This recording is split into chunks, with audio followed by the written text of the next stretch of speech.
Hi everyone, welcome back to another video, and we're taking a break from our pregnancy series to talk about epidemiology because especially in today's climate, it's really important that we understand the tests that we're doing for certain diseases and if we can determine if they're reliable or not.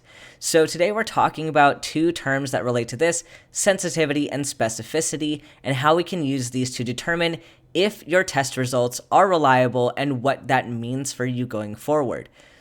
So I'm not going to talk about the math today. There's a lot of math that goes into calculating these values, but I'm going to save that for a different video. We're going to talk about this conceptually today, define some terms, and then kind of go over some examples of how we would use this. So the first value we want to talk about is sensitivity. So sensitivity is the proportion of people who have a disease who test positive. So let's say that I know that I have tuberculosis. What is the likelihood that my test would come up positive? So a test with 100% sensitivity means that all people who have the disease are going to test positive. So therefore, you're going to have no false negatives. Because if everybody is testing positive who has the disease, there is no case in this scenario that someone who has the disease would test negative. So you know in this case that if you had a negative result, that you are negative. You are absolutely 100% negative. But since you're picking up all of these people who have the disease and they test positive, you are at risk now for false positives. So some people who don't actually have the disease might also test positive in the fact that you are just sweeping and getting people of a broad spectrum to test positive. Because in order to pick up all of the people who are positive, who have the disease, there's a chance that you're going to pick up some people who don't have the disease, they might test positive. So that's the flaw here with a test that is very highly sensitive. So the other term here, specificity, kind of fills in the holes that we get with sensitivity. So specificity is the proportion of people who do not have a disease who test negative. So if I know that I do not have tuberculosis, what is the likelihood that I will test negative? So in a case of a 100% specificity, everybody who does not have the disease will test negative. So in this case, there is no risk for a false positive because everybody who does not have the disease will get a negative test. So there is no case then where someone who does not have the disease would test positive. So no false positives here. But again, this leaves an opposite hole from sensitivity to where now you can get false negatives because you're trying to rule out people who don't have the disease, but in that you might also rule out people who do have the disease. So you need to use both of these numbers kind of together to determine if you're getting true positives, true negatives, or false positives and false negatives. And I'm going to explain what this means on a graph. So here we have our little graph. So we have here on this kind of left side of the screen, we have no disease. And on the right side, we have disease. So people that are on each side of this dotted line here either are confirmed do not have the disease or confirmed do have the disease. So the known factor here is whether or not they have the disease. The question is, will their test be positive or negative? And will their test accurately reflect their disease status? So the blue line here is for a negative test. So you can see that the majority of people here who have a negative test do not have the disease. And so those people, would be a true negative. Because everybody who does not have the disease that has a negative test, their test was accurate in determining that it was negative. On the flip side, we have people who have the disease who have a positive test, and these people are true positives. So their positive test accurately reflects the fact that they do have the disease. It correctly detected it. But then we have these two squares in the middle. So what do these shaded areas mean? So we have this area under the blue line. So people who have a negative test who are on the disease side of the graph. So this would mean that they tested negative, but they do have the disease. So these people are false negatives. And then in this other space here, we have people who do not have the disease, but who tested positive. So these are false positives.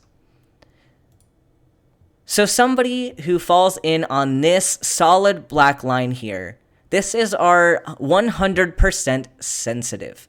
So this is where everybody who tested negative would not have a disease because you have appropriately ruled in all people who have the disease with a positive.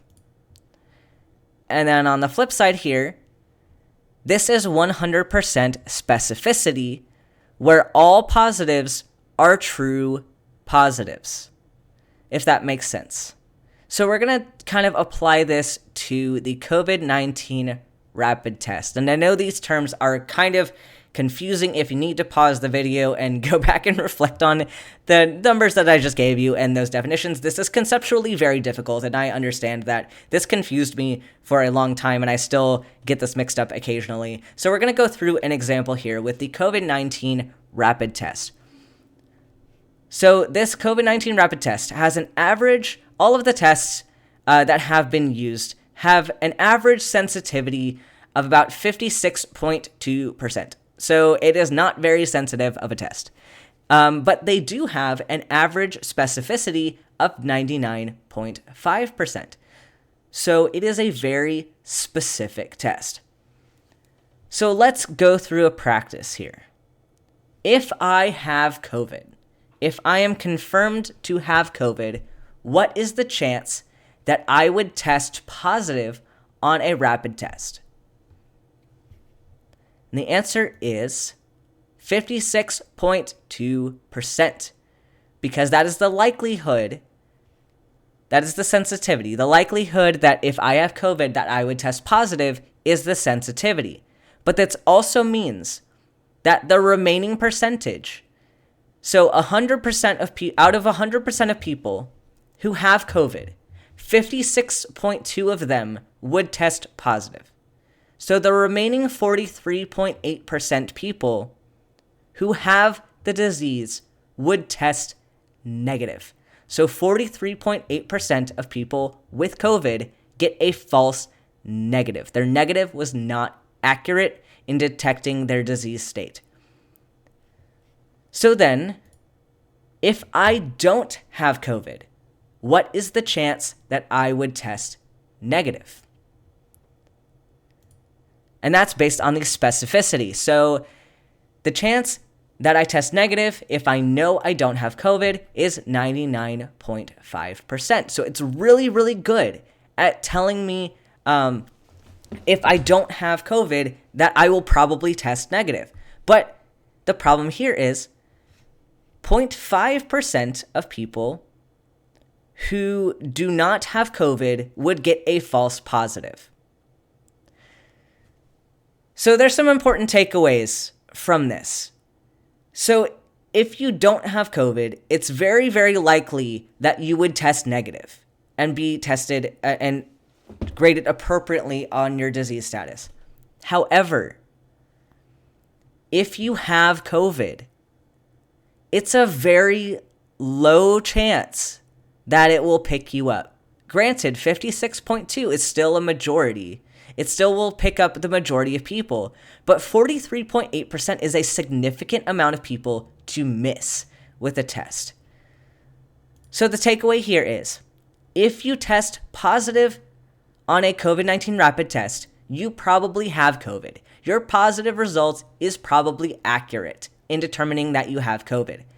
However, if you test negative, you are not off the hook because there is a 43.8% chance that you are a false negative. So if you test negative, you do not just get to say that you're clear and that you don't have COVID. There is still a pretty significant chance that you could have COVID.